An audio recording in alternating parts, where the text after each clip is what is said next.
Assalamualaikum warahmatullahi ta'ala wabarakatuh. Innal hamdalillah nahmaduhu wa nasta'dihi wa nastaghfiruh wa na'udzu billahi min syururi anfusina wa sayyiati a'malina. Man yahdihillahu fala mudhillalah wa man yudlil fala hadiyalah. Nashhadu an la ilaha illallah wa nashhadu anna Muhammadan abduhu wa rasuluh. Allahumma ja'alna minal ladzina yastami'una al-qawla fayattabi'una ahsana. Sahabat-sahabat yang dikasihi sekalian, terlebih dahulu marilah sama-sama kita mengucapkan rasa syukur kepada Allah Subhanahu wa taala kerana dengan limpah kurnianya kita dapat meneruskan lagi pengajian kita di pondok masjid ini. Dan saya berharap dengan kelangsungan pengajian kita ini akan dapat memberi kita kesempatan untuk terus mengenali Allah, mengenali baginda sallallahu alaihi wasallam, memahami agama ini dengan betul dan akhirnya kita mencapai ketakwaan yang diharapkan. Sahabat-sahabat yang dikasihi sekalian, bagi sahabat-sahabat yang mengikuti kelas saya ini dengan menggunakan kitab Jauharatut Tauhid, pada pagi ini kita akan sambung di halaman 9 untuk sedikit semakan tentang apa yang telah kita bincang pada kuliah lepas. Kalau sahabat-sahabat masih ingat, di muka surat 7 dan 8 pada kelas kita yang lepas, kita membincangkan mengenai hukum dan jenis-jenis hukum, di mana apabila disebutkan perkataan hukum, ianya juga disebut dengan perkataan nisbah, iaitu menisbahkan satu perkara kepada satu perkara yang lain, itu namanya hukum. Dan hukum itu terbahagi kepada 3. Pertama ialah hukum syarak, yang kedua hukum akal, dan yang ketiga hukum adat. Dan saya rasa saya sudah jelaskan bahawa hukum akal itu ada 3, hukum adat itu ada 3, kemudian hukum syarak itu ada 5, yang tak perlu lagi lah untuk saya mengulanginya. Kemudian kita juga sebut dalam kuliah yang lepas mengenai kepentingan ataupun keharusan setiap kita ini mengenal Allah Subhanahu wa taala dalam hal-hal yang berkait dengan hukum akalnya, iaitu apa yang wajib bagi Allah, apa yang mustahil bagi Allah, dan apa yang harus bagi Allah.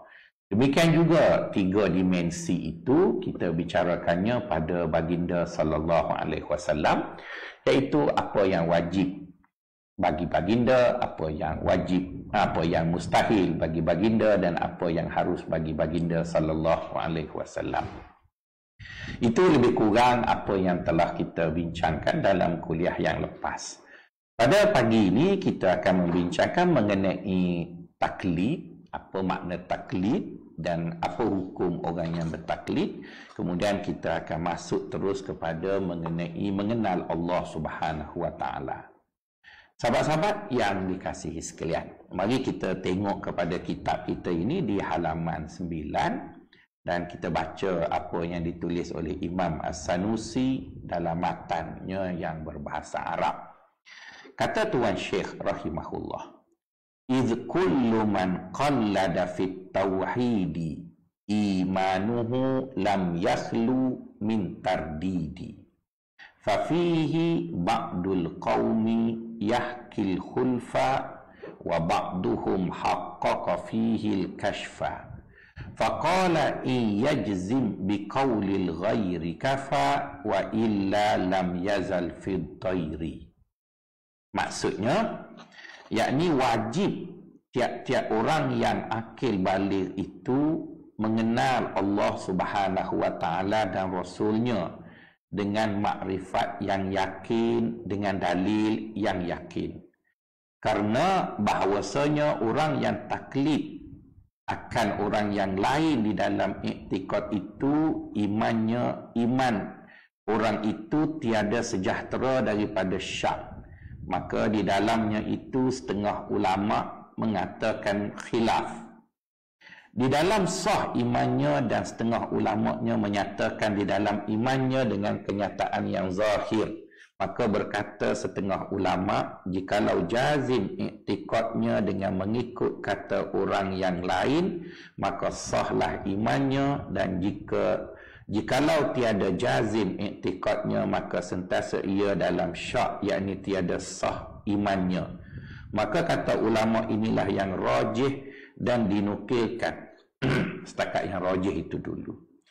Apa-apa yang boleh kita simpulkan daripada kata Tuan Syekh ini? Perkara pertama, sahabat-sahabat, Tuan Syekh menyatakan kepada kita, seorang itu bila sudah akil baligh. Akil ini mampu berfikir, iaitu mampu memahami persoalan-persoalan yang mudah ataupun istilah-istilah yang mudah. Dia boleh tahu mana baik, mana buruk, dia boleh faham mana nisbah dan sebagainya. Maka kita panggil dia adalah orang yang akil.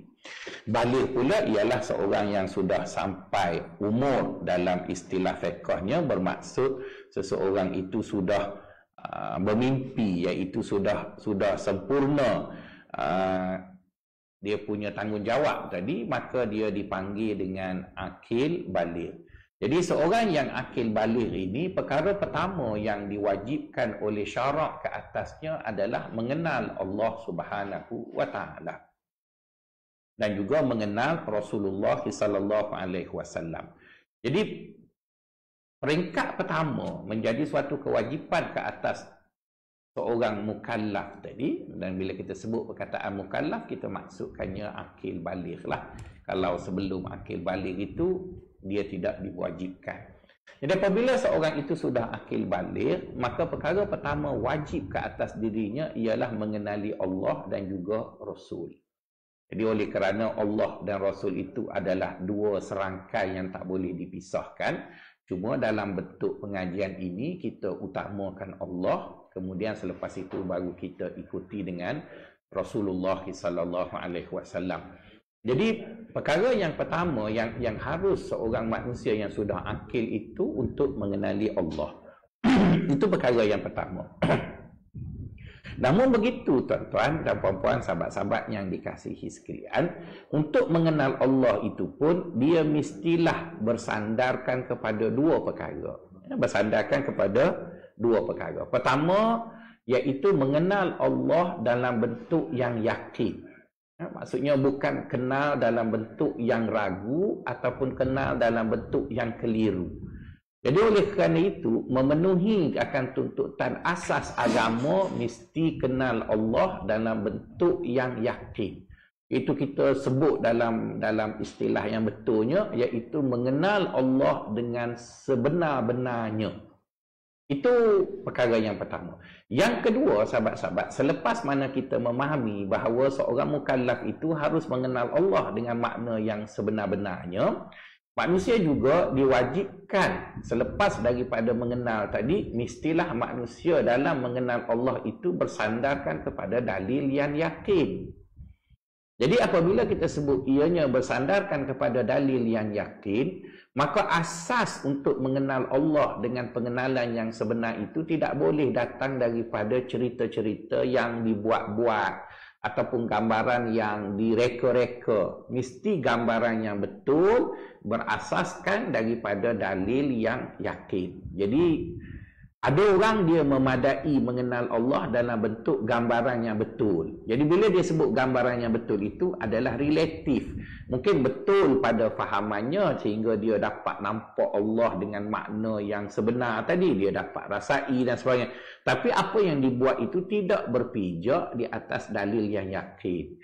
Jadi sebab itu tuan pengarang kita mengatakan wajib mengenal Allah dan Rasul itu dengan pengenalan yang yakin, yang bersandarkan kepada dalil yang yakin. Jadi sahabat-sahabat yang dikasihi sekalian, maka dua benda tadi sahabat-sahabat, iaitu mengenal Allah dengan yakin, berasaskan kepada dalil yang yakin, maka wajib bagi seorang mukallaf itu memahami proses semua benda tadi dengan betul. Jadi oleh kerana proses ini satu proses yang panjang, maka kadang-kadang seseorang itu sebelum dia memahami ataupun mengakhiri proses tadi, maka dia perlu mendapat gambaran umum dahulu. Ya, gambaran umum dahulu. Jadi untuk mendapat gambaran umum ataupun berpindah daripada gambaran umum tentang Allah dan Rasul itu kepada gambaran yang lebih khusus dan yakin, maka sepanjang proses itu ataupun pada mana-mana keadaan di sepanjang proses itu, orang tadi dipanggil taklid. Macam mana? Apa maksud saya begitu ya? Tuan-tuan, maksud saya begini. Misalnya apabila orang tadi sudah memeluk Islam ataupun orang tadi sudah akil balik, maka kita beritahu pada dia, kita beriktikad bahawa Allah, Tuhan yang kita sembah ini esa. Oh, dia tahu Tuhan kita satu. Jadi dia mengetahui Allah itu satu dalam makna yang dia faham pada makna biasa. Tapi untuk memahamkan satu tadi dengan makna ahadiyah, esa tadi, maka dia perlu faham istidlal, dia perlu faham istilah-istilah lain. Jadi pada peringkat awal, dia mengakui dan dia percaya bahawa Allah Ta'ala itu satu dengan makna umum tadi, maka kita panggil iman orang itu masih taklid. Ya, iman orang tadi masih taklid kerana masih banyak makna yang belum difahaminya secara tuntas. Jadi jika seseorang itu beriman dengan Allah pada peringkat awal dengan makna iman yang umum tadi, tapi dia berusaha untuk memahaminya, maka usaha yang dia lakukan itu sepanjang dia lakukan untuk mengenal Allah dengan yakin tadi, maka imannya tadi diterima. Imannya tak diterima dan dia tidak berdosa. Kenapa? Kerana dia sedang berusaha untuk mengenal Allah. Jadi usahanya tadi itu menjadikan suatu alasan untuk dia tidak dikenakan dosa. Tapi bagaimana dengan orang yang hanya memadai, aku tak nak belajarlah banyak-banyak, memadai aku tahu Allah itu satu, baginda sallallahu alaihi wasallam itu adalah Rasulullah, namanya Muhammad, ayahnya Abdullah. Tak tahu secara umum begitu ataupun kita panggil dia dengan ilmu daruri. Ilmu daruri itu bermaksud kita tahu sesuatu perkara secara maklumat asas. Tanpa kita faham pendalilannya, bagaimana kenapa orang kata begitu, kenapa tak boleh kata begini. Jadi jika seseorang tadi dia tidak mahu memahami tentang Allah dan Rasul itu secara mendalam dan berasaskan kepada dalil yang yakin tadi, maka orang tadi khilaf di kalangan ulama. Tengoklah siapa orang tadi. Jika dia adalah orang yang tidak cerdik ataupun dengan kata lain, dia tak boleh nak berfikir. Kalau kita sebut tanjizi, suluhi, jaiz, mustahil, dia dengar tu pun matanya dah bulat. Tak faham aku. Tak boleh faham. Jadi kalau dia tak mampu untuk berfikir begitu kerana kelemahan akalnya, maka dia dibolehkan kekal dengan beriman kepada Allah dengan iman yang umum, dengan syarat dia percaya semua apa yang disimpulkan oleh para ulama. Ulama telah membuat satu kesimpulan begini, dan dia terima semua kesimpulan tentang Allah dan Rasul itu dengan penuh yakin. Sebab apa dia tak boleh mendetailkan? Kerana dia tak mampu. Itu boleh diterima iman orang tadi. Jadi orang yang semacam ini ada kala datangnya daripada anak-anak kecil. Ya, anak-anak kecil itu belum boleh faham perkataan yang bersifat abstrak, belum boleh membezakan di antara abstrak dengan konkret, belum boleh membezakan di antara ihtimalat iaitu kebarangkalian, belum boleh memikirkan soal-soal seperti itu. Jadi anak-anak tadi dia hanya mengimani akan Allah dan Rasul dalam bentuk iman yang umum, maka jika dia mati imannya tak diterima dan dia tidak akan diazab. Tapi ada setengah yang mengatakan dia akan diazab. Itu orang yang kita sebut tak mampu tadi. Yang kedua, orang yang kita sebut tak mampu tadi ialah kerana dia bodoh lah, ataupun saya tak katalah dia bodoh dengan makna bodoh mutlak, tetapi mungkin dia tidak mampu untuk memikirkan perkara-perkara yang bersifat nazari itu, maka dibolehkan juga. Dan perkara yang ketiga ataupun orang yang ketiga yang kita maksudkan dalam bentuk diterima taklidnya ialah orang yang duduk di kampung. Kampung dengan makna dia tak ada akses untuk datang ke kelas. Maksudnya tidak ada tok guru yang akan mengulas tentang zat Allah. Maafkan saya, tak ada orang yang datang mengulas mengenai sifat Allah, sifat yang wajib, sifat tanzihi, sifat yang idafi. Tak ada orang nak ulas pada dia. Jadi dia sendiri pun tak terfikir benda tu. Maka orang itu mungkin boleh dimaafkan, kata sebahagian ulama. Adapun orang yang duduk di bandar, lebih-lebih lagi tuan-tuan, sahabat-sahabat semua yang ada handphone dan sahabat-sahabat semua boleh akses ke kuliah kita ni ataupun pondok masjid ni, dan tuan-tuan sendiri tidak mampu untuk memahami Allah dengan makna yang detail, maka tuan-tuan akan berdosa lah. Jadi berdosa itu kenapa? Kerana tuan-tuan sedah ada orang yang akan cuba memperjelaskan kepada tuan-tuan tentang mengenali Allah Subhanahu wa taala, dan orang itu sanggup duduk dengan tuan-tuan, bersedia untuk menjawab apa-apa kemusykilan yang berlaku bagi memahamkan tuan-tuan, dan tuan-tuan sendiri pun boleh berfikir dan tuan-tuan ada akses kepada kelas-kelas seperti kita ini. Jadi orang yang macam ni tidak diizinkan bertaklid. Mereka mestilah datang untuk belajar. Jika tidak faham, boleh bertanya. Jika tidak faham lagi, kita boleh fikir cara yang paling baik untuk kita mengenali Allah SWT dengan pengenalan yang jelas, yakin, betul, dan ianya berdasarkan kepada dalil yang yakin. Jadi itu kesimpulan apa yang disebut oleh Syekh Sanusi. إِذْ كُلُّ مَنْ قَلَّدَ فِي tauhidi imanuhu lam yakhlu min tardidi. Kata dia, sesiapa yang bertaklid dalam persoalan tauhid, maka imannya itu tidak sunyi daripada keraguan. Jadi kita tak boleh ragu dengan Allah dan juga Rasul. Kenapa sahabat-sahabat kita tak boleh ragu? Kerana kita akan terus berjalan sendirian. Hari ini saya ada kawan-kawan, ada tuan-tuan. Jika saya ragu tentang sesuatu, saya masih boleh tanya Datuk Mufti, saya masih boleh tanya kawan-kawan saya di universiti. Tapi apabila kita mula berada di sakaratul maut, maka pada ketika itu kita akan melaluinya sendirian.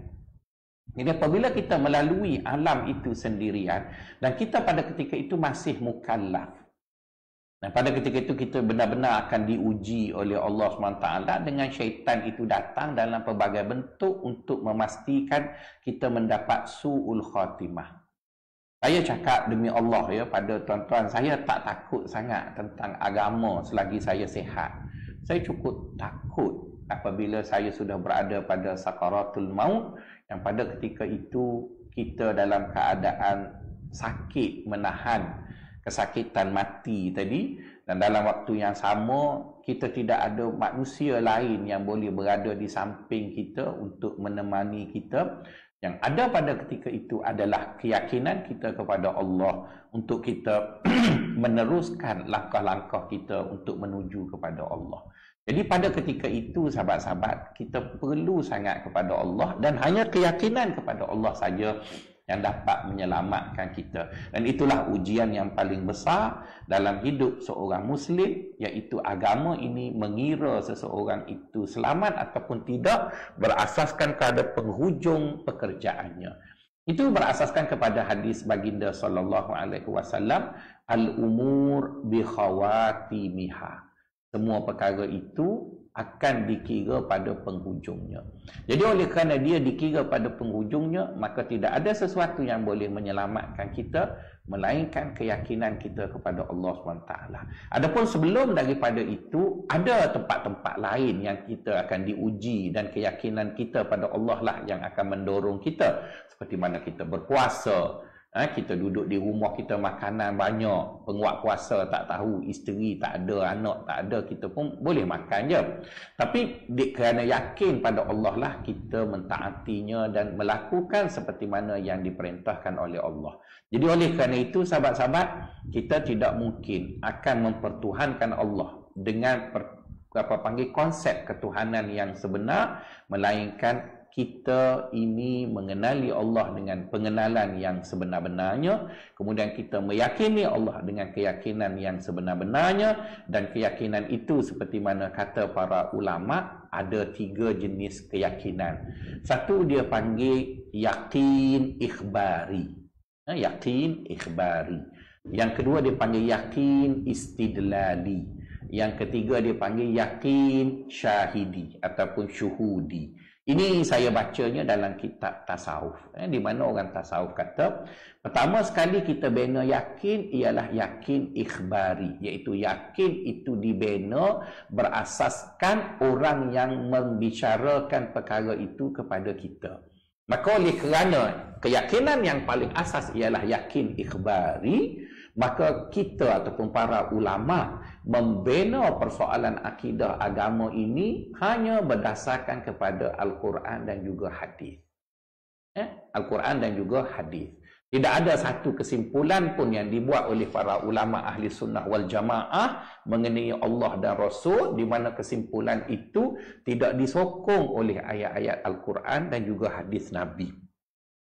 Kenapa kita kena guna benda yang sedemikian? Kerana step paling awal dalam membina keyakinan ialah kerana orang yang berbicara itu ada otoriti. Jadi dalam agama kita yang ada otoritinya hanya Allah dan Rasul lah. Dan tidak ada sesiapa yang boleh mencabar otoriti itu dalam konteks agama. Jadi bila kita berbicara tentang Allah, kita sebut Allah seperti mana yang Allah nyatakan dalam Al-Quran. Bila berbicara tentang Allah, kalau tak ada dalam Al-Quran, kita akan cari pada hadis-hadis Nabi yang akan menyokong apa yang telah dinyatakan dalam Al-Quran. Maka kita berpijak keyakinan kita itu dengan step yang pertama, iaitu yakin ikhbari. Kemudian setelah mana kita yakin dengan ikhbari tadi, kita berpijak ataupun melangkah kepada step yang kedua, kita panggil yakin istidlali. Apa makna yakin istidlali? Setelah mana keyakinan kita berasaskan kepada pengkhabaran yang diberitahu oleh Allah dan Rasul tadi, kita cuba memperkukuhkan. Kita cuba memperkukuhkan, bukan kita cuba membawa sesuatu yang baru. Jadi kadang-kadang orang tak faham bila belajar sifat 20, mereka kata kita ni bicara tentang Allah menggunakan akal. Tidak ya, kita tak guna akal pun. Kita, maafkan saya, bukan perkataan pun lah, kita tidak guna akal dahulu. Cuma cara penyusunan dalam penulisan kitab sifat 20 ini, dia tulis dalil akal dulu, kemudian diikuti dengan dalil Quran. Sebenarnya ialah apa yang disimpulkan oleh akal itu mestilah tidak bercanggah dengan apa yang dinyatakan oleh Allah dan juga Rasul. Jadi kalau ikut susunan yang betulnya, kita dalil ikhbari dulu, yakin ikhbari dulu. Kemudian selepas yakin daripada khabar-khabar yang disebut oleh Allah dan Rasul, kita naik kepada yang kedua. Untuk meyakinkan kita guna dia ataupun kita memakan dia yakin istidlali. Iaitu kita menggunakan akal bagi memperkukuhkan pengkhabaran itu. Jadi menggunakan akal bagi memperkukuhkan pengkhabaran itu tidaklah bermaksud pada yakin ikhbari itu ada keraguan, tetapi dia meyakinkan.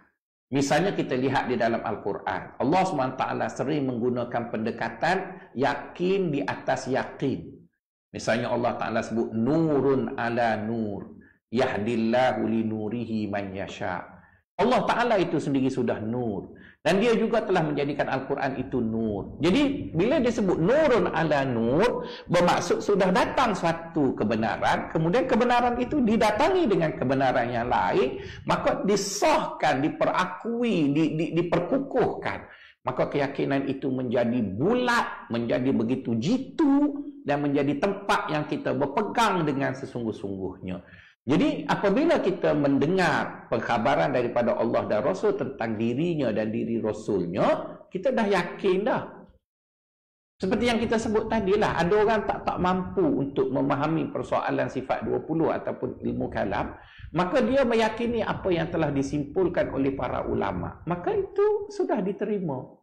Tapi bagi orang yang mempunyai akal, yang boleh berfikir, kenapa kita tidak mahu ruangkan masa? Kenapa kita tidak mahu gunakan akal yang kita ada untuk memperkukuhkan apa yang telah kita yakin dengan suatu pengukuhan yang lain? Sesuatu pengukuhan yang lain. Dalam hidup ini, ya sahabat-sahabat, kita sering suka double. Kalau sahabat-sahabat pergi beli McD ataupun McDonald pun, tuan-tuan akan cari double cheese, double beef, double chicken dan sebagainya. Akhir-akhir ni bila bulan puasa dia keluar Foldover. Saya suka makan Foldover tu sebab ada double chicken. Jadi kenapa dalam hidup suka double? Bila mari perkara penting tentang Allah, single, satu je cukup lah. Jadi sebab itu orang tasawuf kata, mula-mula kita yakin dengan khabar itu. Selepas kita yakin dengan khabar, kita bawa satu lagi, kita tambah atas itu, kita panggil yakin dengan istidlal.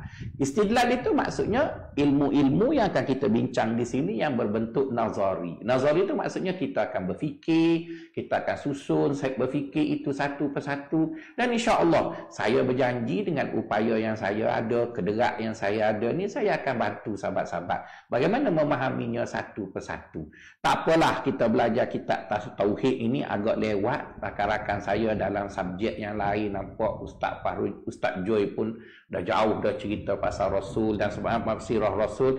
Tak apalah, itu mereka dalam ilmu lain. Dalam ilmu tauhid kita jalan pelan-pelan, tak apa, tak habis kita minta Jawi sambung kelas ini. Jadi nak sebutnya tuan-tuan, pertama ikhbari, kemudian istidlali.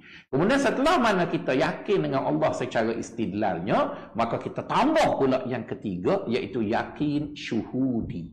Iaitu kita melalui sendiri dalam hidup ini, kita dapat yakin bahawa Allah itu memang ada seperti mana yang kita belajar tentang dia. Misalnya kita tengok para sahabat. Bila mereka pergi perang Badar, ya tuan-tuan, saya yakin ya, kalau saya duduk dalam perang tu mungkin saya terkencing. Tuan-tuan nak gelak kat saya, tuan-tuan gelak lah. Takut tuan-tuan lebih teruk dari saya. Berperang dengan 1000 orang, kita pedang pun tak ada, tuan-tuan. Kalau kita ada pedang, okey lagi. Ni petang pun tak ada. Baju besi tak payah kira lah. Tapi kerana mereka yakin dengan Nabi dan mereka terpaksa gempuh situasi itu, mereka nak bergantung kat siapa? Mereka bergantung dengan Allah. Maka pada peperangan itu, para sahabat menceritakan kepada kita, mereka nampak pedang yang mereka hayun itu belum sempat kena dekat tengkuk orang tu, dah putus dah. Sebab malaikat turun membantu. Jadi itu kita panggil dia syuhudi. Kita dapat melihat sendiri bahawa Allah itu wujud, bantuan Allah itu datang. Dan apatah lagi Allah pun menyebut pada kita, ala inna nasrallahi qarib. Sesungguhnya bantuan Allah itu dekat. Jadi oleh kerana itu, sahabat-sahabat yang dikasihi sekalian, dalam membicarakan taklid ini, ada 3 kelompok manusia yang diterima kalau dia taklid pun, yang kita sebut tadi. Asasnya ialah mereka itu kita panggil orang yang tidak mampu. Dan orang yang tidak mampu itu kita pecahkannya kepada 3. Pertama, tidak mampu kerana akalnya masih belum boleh berfikir dengan baik, iaitu anak-anak ataupun kanak-kanak kecil. Yang kedua ialah orang yang sudah dewasa tapi mungkin Allah berinya sedikit penyakit pada akalnya, akhirnya dia tidak mampu untuk memahami persoalan-persoalan yang bersifat abstrak tadi. Dan yang ketiganya, dia mungkin orang cerdik, dia mungkin orang yang mampu berfikir tetapi berada di satu tempat yang jauh daripada komunikasi manusia. Ustaz pun tak sampai ke tempat itu dan dia pun tak boleh akses kepada ilmu. Jadi 3 orang ini boleh dimaafkan. Seperti mana firman Allah dalam membicarakan tentang ahlul fatrah, wa ma kunna mu'azzabina hatta nab'atha rasula. Kami tidak akan azab sesuatu kaum itu sehinggalah kami utuskan kepada kaum itu rasul. Jadi makna orang itu disebut dengan ahlul fatrah, iaitu orang yang hidup di antara 2 rasul, di mana mereka tidak sempat bertemu dengan rasul yang membicarakan tentang Allah. Jadi jika tuan-tuan berada dalam salah satu dari 3 kategori itu, maka taklid itu boleh diterima. Tetapi berbandingkan tuan-tuan sudah duduk di Kuala Lumpur, Selangor dan ada akses internet, kita pun ada kelas, maka tuan-tuan tak ada pilihan melainkan kena terus ikut kelas kita ni. Kalau tuan-tuan tak nak ikut kelas dengan saya, tak apa, mungkin tuan-tuan tak suka tengok muka saya ke, itu tak ada masalah. Tapi tuan-tuan kena belajarlah dengan ustaz lain. Yang penting kita mesti selesaikan pengajian kita tentang Allah dan juga Rasul ini secara serius, iaitu mengenali mereka berdua dengan pengenalan yang benar, jelas. Dan yang kedua, semua pengenalan kita tentang mereka berdua adalah mesti berasaskan kepada dalil yang yakin. Okey ya, sahabat-sahabat, itu yang dapat disimpulkan daripada matan yang disebut oleh Syekh As-Sanusi di atas. Mari kita sambung lagi. Apa kata pengarang kitab kita ini? Syahdan. Arti orang yang taklid di dalam i'tiqad itu seperti orang yang di dalam dusun yang jauh daripada ahlul Islam halnya. Itu saya dah sebut tadilah. Orang yang duduk jauh dan tidak ada akses untuk belajar ilmu, maka dibolehkan. Dan adapun orang yang ada ia di dalam diar agama Islam atau di dalam dusun yang hampir daripada diar agama Islam halnya, mendengar khabar berbicara agama Islam dan ahwal Nabi SAW seperti tafakkur kejadian langit dan bumi, maka iaitu mukmin, tiada khilaf antara jumhur ulama dalam iman orang yang taklid itu dengan nisbah iman yang bangsa akhirat. Dan adapun, jadi kata dia tidak khilaf di kalangan ulama atau tidak khilaf di kalangan jumhur bila orang tadi dia ada 3 benda tadi. Pertama, sama ada dia duduk di negara Islam. Negara Islam tu maksudnya dia duduk di satu tempat di mana tempat itu ada majlis ilmu, ulama boleh mengajar, dia boleh pergi kepada majlis ilmu dengan mudah. Ataupun dia duduk di pinggir bandar, ataupun dia duduk di kampung-kampung, tetapi dia boleh akses kerana dia ada kenderaan. Jadi kalau dulu kita perlukan kenderaan, sekarang kita dah tak perlukan kenderaan, kita hanya perlu akses internet. Dan internet pun bukanlah mahal sangat pun. Biasa saya sendiri pun tak adalah pakai yang canggih-canggih. RM30 tu unlimited data. Jadi kalau tuan-tuan kata tuan-tuan tak ada akses internet, terlalu miskin, RM30 tak boleh beli data, saya tak tahulah tuan-tuan ya. Tuan-tuan boleh chat, boleh macam-macam WhatsApp untuk belajar agama terus tak ada data. Kalau Allah tanya saya dekat akhirat, boleh pakai tak Faisal? Orang kata dia tak ada duit nak beli internet dan sebagainya. Saya kata no comment lah ya Allah. No comment tu maksudnya terpulang pada engkau lah. Sebab RM28 pun ada telco yang menyediakan. Jadi bermaksud kita mesti kenal Allah kerana walaupun kita tidak duduk di bandar, kita duduk di tempat di kampung kita tapi ada akses. Dan yang ketiga, orang itu boleh berfikir. Maksudnya tuan-tuan dan puan-puan tak adalah teruk sangat keupayaan berfikir. Mungkin tuan-tuan kata saya dulu belajar dah ustaz tapi tak berapa faham sebab istilahnya bahasa Arab. Ya, saya janji dengan tuan-tuan saya akan memelayukan dia. Jadi kalau yang Arab saya dah Melayu, tuan-tuan tak nak belajar juga, itu ada satu firman Allah dalam Quran, la talumu illa nafsak. Itu Allah Ta'ala selalu sebut kepada orang yang masuk neraka, kamu jangan salahkan orang lain lagi. Jadi saya taklah doa sahabat-sahabat masuk neraka. Cuma maksudnya, jika ada orang yang tidak mahu lagi mengenal Allah dan Rasul dengan cara yang betul, dengan dalil yang betul, sedangkan segala prasarana, segala keperluan itu sudah disediakan kepada tuan-tuan, maka marilah sama-sama kita cuba mengisi kewajipan itu bagi mengenal Allah dan Rasul itu dengan pengenalan yang sebenarnya. Setengah itu selesai mengenai apa yang dikatakan berkait dengan perkara yang taklid tadi. Jumhur ulama radhiyallahu anhum dan hukum orang yang taklid itu 4 perkara. Ada 4 jenis hukum orang yang bertaklid. Pertama, sah imannya halnya tiada derhaka. Kedua, sah imannya seperti serta derhaka. Ketiga, sah imannya jikalau taklid ia akan orang yang maksum.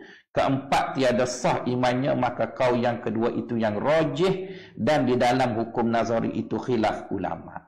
Jadi sekarang seperti yang saya sebut tadi, kita mengenal Allah ada 3 level tadi kan. Satu kita panggil yakin ikhbari. Yang satu lagi kita panggil yakin istidlali. Yang ketiga kita panggil yakin syuhudi. Ulasan mengenai yakin syuhudi ni tuan-tuan kena tanya ustaz yang mengajar tasawuf lah. Kalau saya rangkai semua kesian kat ustaz tu pula. Jadi kita bagi-bagi. Yang yakin syuhudi tuan-tuan tanya ustaz tasawuf. Jadi untuk yang tauhid ni saya hanya ambil yakin ikhbari dengan yakin syuhudi. Jadi yakin ikhbari ini dengan kata tadi ialah kita mengenali Allah dengan meletakkan keyakinan itu bukan kepada pendalilan, tetapi keyakinan itu disebabkan oleh otoriti orang yang bercakap itu. Otoriti orang yang bercakap itu. Dan tuan-tuan dan puan-puan, sahabat-sahabat yang dikasihi sekalian, perlu kita ingat ya, orang yang ada otoriti berbicara tentang akidah ini dua orang je, iaitu Allah dan Rasul. Jadi bila mereka berdua berbicara tentang Allah ataupun Allah berbicara tentang dirinya, maka itulah kita kena terima seperti itulah. Tidak ada orang lain yang boleh memperkenalkan Allah lebih daripada Allah memperkenalkan diri dia. Maka kita terimalah. Jadi Allah SWT ada kala dia berbicara dalam bentuk yang tafsili, iaitu terperinci, ada kala dia sebut dalam bentuk yang umum, yang kulli. Jadi oleh kerana Allah tadi ada kala dia sebut kulli, ada tafsili, jadi kesimpulan kita tentang dirinya itu lazimnya berbentuk kulli, berasaskan apa yang dia sebut. Jadi bagi orang yang tidak mampu untuk memahaminya, tidak ada masa dan sebagainya, maka boleh diterima. Ulama kata boleh diterima. Tetapi dia dikira berdosa jika dia mampu tapi dia tak nak buat. Dia mampu, dia tak nak buat. Maksudnya sekarang kalau pergi dekat akhirat nanti, Jawi akan kata, ya Allah, kami spend duit 10,000 sampai 100,000 untuk ajar orang Kuala Lumpur mengenal Allah dan Rasul. Bukan sekadar mengenal Allah dan Rasul, mengenal dakwah, mengenal tasawuf. Tapi mereka masih lagi asyik duduk sembang kat pasar pagi je. Sedangkan boleh je.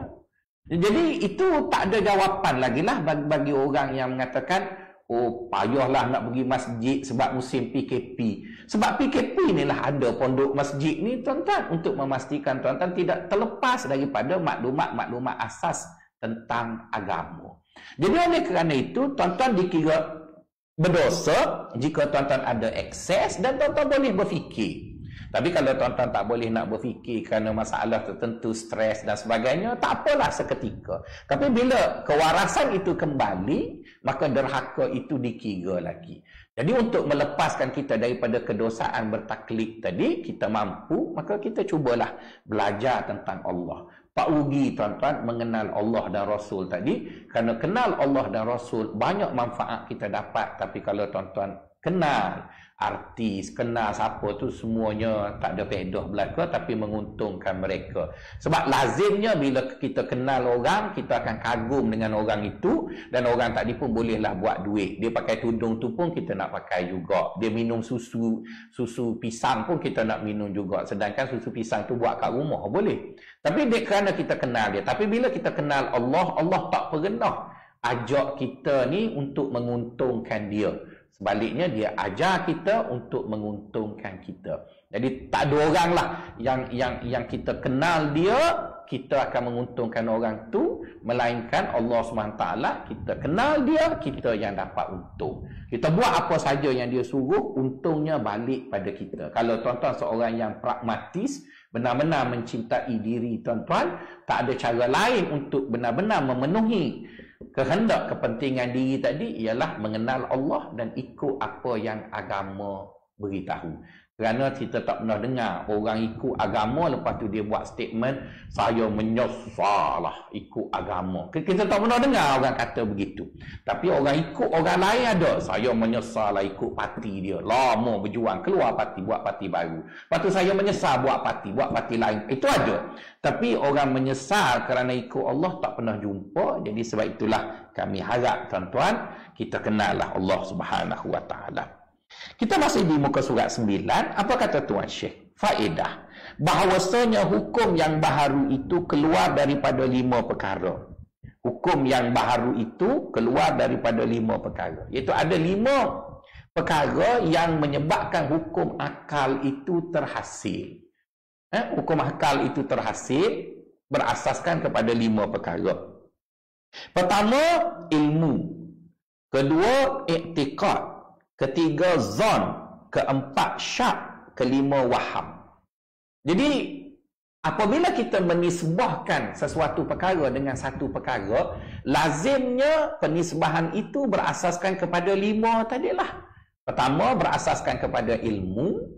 Yang kedua, berasaskan kepada i'tiqad. Yang ketiga, berasaskan kepada zon. Yang keempat, berasaskan kepada syak.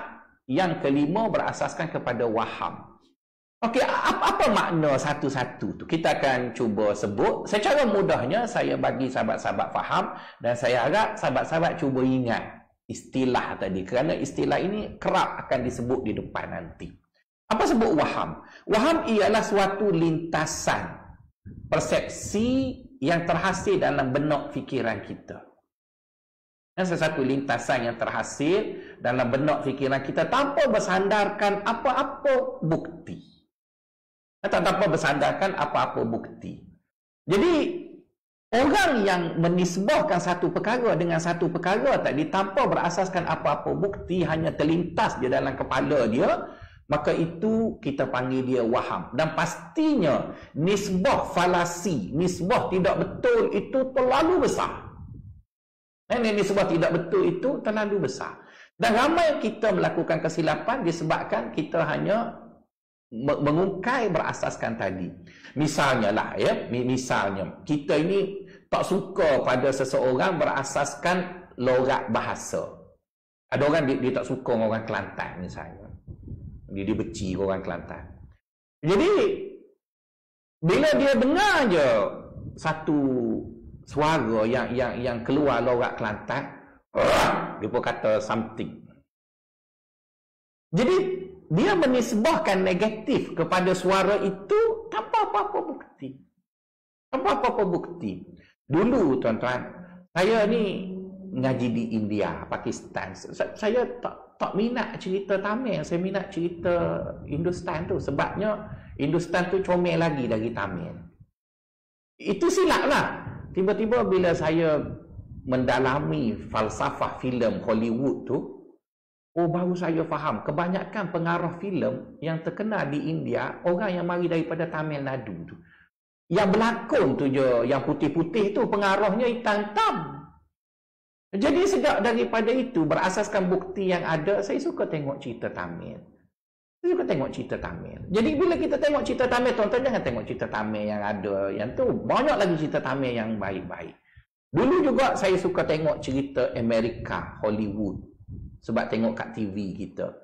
Bila duduk kat Universiti Melaya tu, ada satu, setiap tahun lah, dululah ya, sekarang dah PKP ni tak ada, dia panggil festival filem. Perancis bawa filem terbaik, Iran bawa filem terbaik, orang Arab bawa filem terbaik.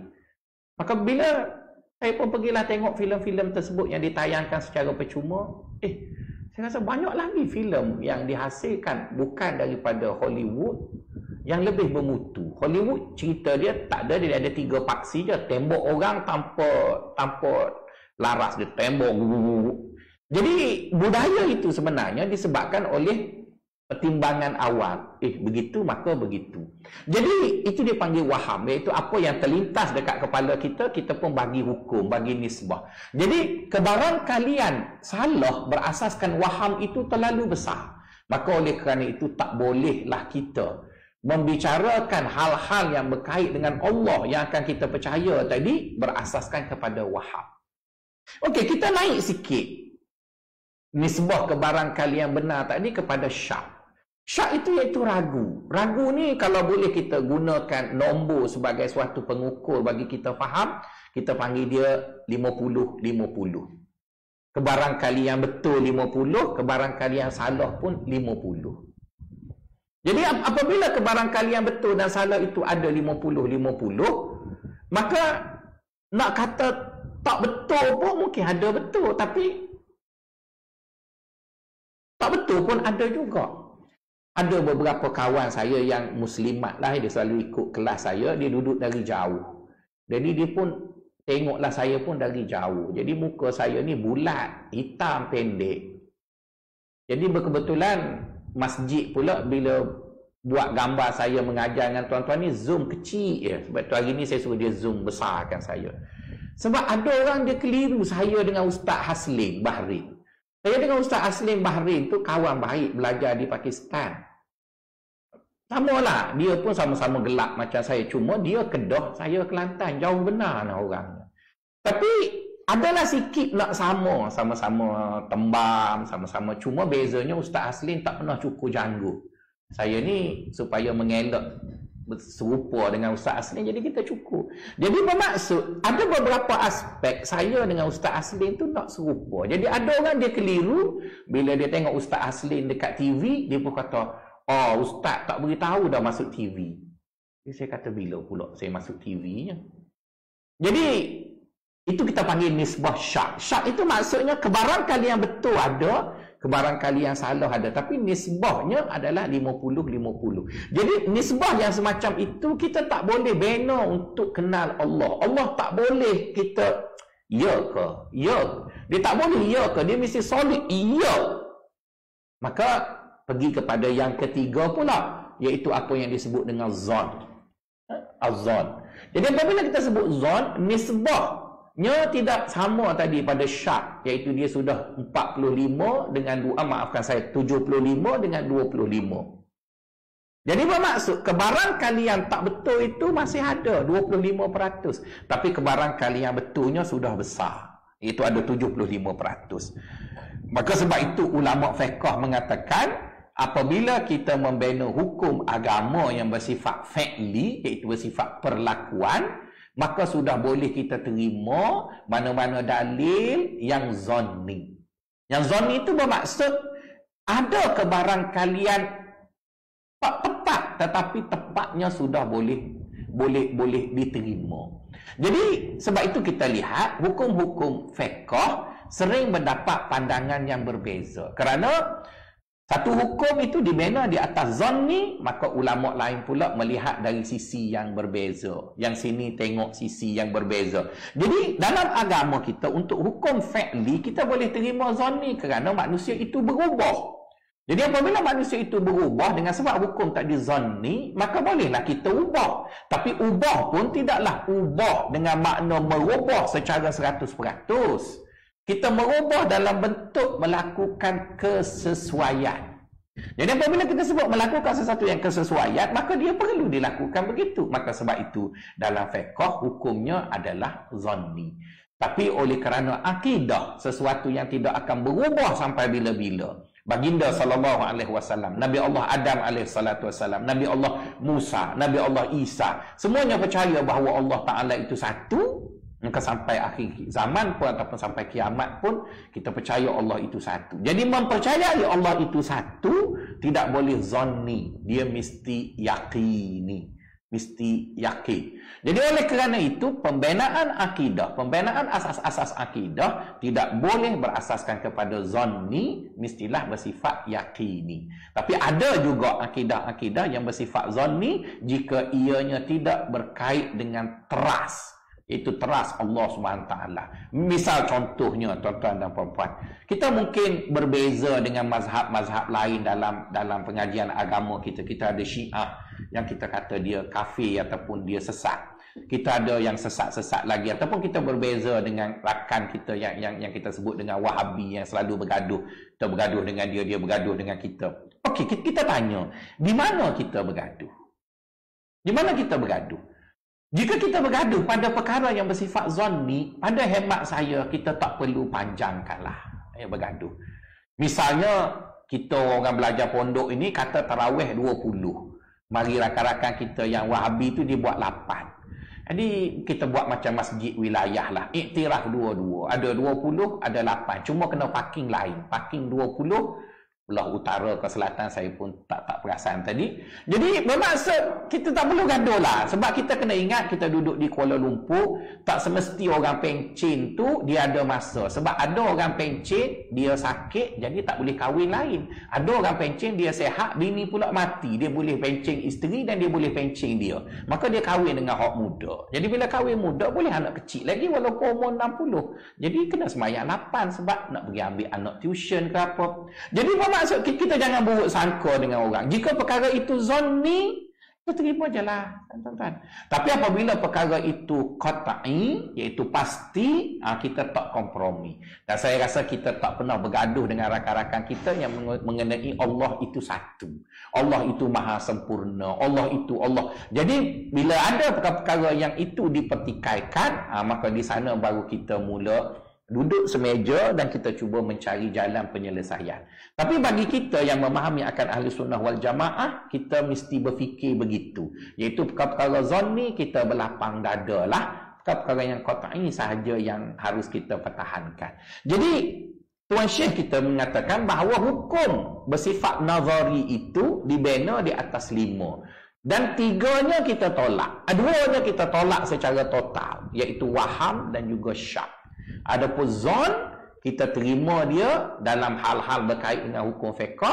Dan yang keempatnya, yakin, kita terimanya dalam hal akidah. Okey, dalam yakin itu tuan-tuan dan puan-puan, kita ada 2 pula. Satu kita panggil ilmul yakin, yang satu lagi kita panggil dia i'tiqadul yakin. Ilmu yang yakin, dan yang satu lagi i'tiqad yang yakin. Okey, ilmu, apa makna ilmu tuan-tuan dan puan-puan? Seperkara lagi saya ingin tuan-tuan sebut dekat tuan-tuan, dan saya akan sebut berkali-kali. Dalam agama kita ini tuan-tuan, dia adalah agama yang datang daripada Allah, di mana istilah agama itu diberi atas nama agama. Jadi tuan-tuan, kita mesti faham istilah itu dengan makna yang betul. Kita tak boleh nak tukar-tukar ambil mudah. Itu orang Melayu ni satu hal juga. Kita suka tukar nama yang Allah Ta'ala beri. Kita jangan ikut Barat. Barat, dia tak nak iktiraf kita ni orang Islam, dia panggil kita Muhammadan. Kita bukan ikut Nabi Muhammad, kita ikut Allah. Jadi kita bukan Muhammadan, kita Muslim. Jadi kenapa dia kata sama je? Tak sama. Muslim lah. Kenapa nak sebut Muhammadan? Kita Muslim. Jadi istilah itu tuan-tuan mesti tuan-tuan faham. Misalnya ya tuan-tuan, apabila kita sebut benda yang kita keliru ya, misalnya kita sebut Idul Adha. Ya, Idul Adha. Jadi raya haji itu orang Melayu sebut. Tak ada dia sebut Idul Hajj. Dia disebut Idul Adha. Jadi bila sebut Idul Adha, hari raya korban. Jadi Allah ataupun agama nak nyatakan kat situ, amalan yang paling Allah suka pada hari itu ialah korban, bukan melarang. Tapi pada masyarakat Melayu, dia tukar kepada hari raya haji. Itu silap lah. Kenapa silap tuan-tuan? Sebab bila tukar je, konsep pun bertukar. Cuba tuan-tuan tengok benda basic ya. Tuan-tuan tengok kereta. Tuan-tuan tengok kereta. Brother Farid tu dia pakai Mazda. Saya pula pakai Nissan. Cuba saya pergi cungkir dia punya logo Mazda letak kat Nissan. Dia tak jadi je kan. Dia Mazda tu dia adalah falsafah dia. Bila bubuh Nissan ada falsafah dia. Dia tak sama. Walaupun logo tak boleh. Sebab tu tuan-tuan tak boleh letak Mercedes dekat kereta X70 tu. Orang gelak je. Mana ada gitu. Itu cerita kereta je tuan-tuan. Apatah lagi cerita agama. Jadi bila Allah sebut Idul Adha, maksudnya Allah nak upacara yang paling dia suka pada pagi itu ialah berkorban. Jadi sebab itu pagi raya Idul Adha tak perlu pakai baju baru. Baju kotor sebab nak kena darah nak. Kita memang kena buat benda tu. Tapi apa berlaku dekat kita sekarang? Hari raya Idul Adha kita pakai baju baru, lepas tu bila suruh korban kita bagi kat bangla. Kenapa? Subcon. Ya, kita duduk atas macam big man. Itu tak betul lah tuan-tuan. Kenapa? Nabi sendiri kata Ibnu Abbas, kami pada pagi raya Idul Adha, kami pergi semayang pagi baju kami putih, kami nak semayang zuhur tu baju kami merah. Merah tu maksudnya darah penuh lah. Itulah raya yang ditunjukkan. Maka samalah juga dalam istilah agama. Dalam istilah agama menjadi tanggungjawab tuan-tuan apabila tuan-tuan disebut satu perkataan, maka tuan-tuan kena tanya saya. Dan lebih-lebih lagi kita pun ada forum interaktif, kita ada Instagram pondok, tuan-tuan tanya kat situ, saya pun ada dekat situ, insya-Allah saya akan jawab tuan-tuan.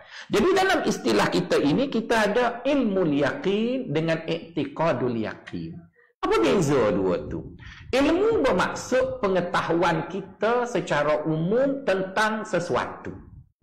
Jadi tahunya kita tentang sesuatu itu kita panggil dia ilmu. Kemudian ilmu itu yakin bermaksud ilmu, iaitu pengetahuan kita tentang hubungan satu perkara dengan satu perkara itu secara yakin. Jadi kita tahu sesuatu perkara tadi berasaskan kepada dalil yang yakin tentang satu perkara, maka kita panggil dia ilmu yakin. Itu yang pertama. Tapi tuan-tuan kena ingat ya, ilmu tidak cukup untuk menjadikan orang itu baik. Tapi ilmu adalah syarat untuk menjadikan orang itu baik. Tapi ilmu menjadikan orang itu baik tak? Kalau ilmu itu boleh menjadikan orang itu baik, kenapa ada ulama su, ada ulama ul akhirah, ada orang alim yang jahat, ada orang alim akhirat. Sedangkan dia tahu ilmu tu. Jadi sebab itu kita jangan ingat bila orang tu dah ada ilmu, maka dia mesti akan jadi baik. Kenapa kita ada istilah jenayah kola putih? Siapa yang buat jenayah itu? Peguam. Peguam adalah orang yang tahu tentang undang-undang dan dia melihat kelemahan undang-undang itu boleh dimanipulit. Saya tak maksudkan semua peguam itu jahat ya. Seperti mana ustaz pun ada ustaz baik, ada ustaz tak baik. Ada peguam yang baik, peguam yang tak baik. Jadi ilmu yakin itu bermaksud pengetahuan kita tentang satu perkara berasaskan dalil-dalil yang yakin. Yang kedua ialah i'tiqadul yaqin, iaitu kepercayaan kita terhadap sesuatu berasaskan kepada keyakinan. Jadi dalam akidah kita tak cukup dengan ilmu, kita mahu yang kedua tadi, iaitu kepercayaan kita terhadap sesuatu, dan sesuatu dengan makna di sini ialah Allah Subhanahu Wa Taala yang berasaskan kepada yakin. Memandangkan masa saya sudah nak habis ni, mungkin saya boleh buka beberapa soalan untuk dibincangkan di sini.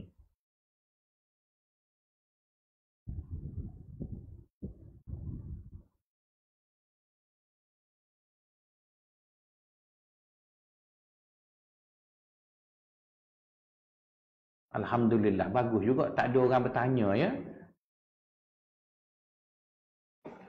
Kadang-kadang tuan-tuan saya pun cemburu juga dengan berada kita ni, dia selalu orang tanya dia. Jadi saya pun kena buat kenyataan bombastik agaknya kot supaya orang tanya juga. Tuan-tuan tak ada tanya ya. Dia dua kebarangkalian je orang tak tanya ni. Pertama, ustaz tu ajar satu pun tak ada siapa faham. Dia orang tak tanyalah. Yang keduanya, orang tak tanya tu kerana ustaz tu pandai sehingga semua faham. Jadi ada dua kebarangkalian. Saya harap yang kedua tu lah. Ataupun yang pertama pun boleh juga. Mungkin saya tak pandai nak mengajar dan sebagainya. Apapun tuan-tuan dan puan-puan, kita ada Telegram Pondok Masjid. Mungkin tuan-tuan tak terlintas nak tanya pun boleh di sana, insya-Allah saya akan cuba menjawab. Yang penting sama-sama kita memenuhi tuntutan agama kita untuk mengenali Allah, mengenali Rasul dalam pengenalan yang sebenar-benarnya seperti yang dituntut oleh agama. Saya setakat itu dulu. Kita jumpa lagi dalam 2 minggu yang akan datang. Doakan semoga Allah SWT beri kita sihat semua. Allah Ta'ala beri kita kesempatan untuk bertemu lagi. Assalamualaikum warahmatullahi wabarakatuh.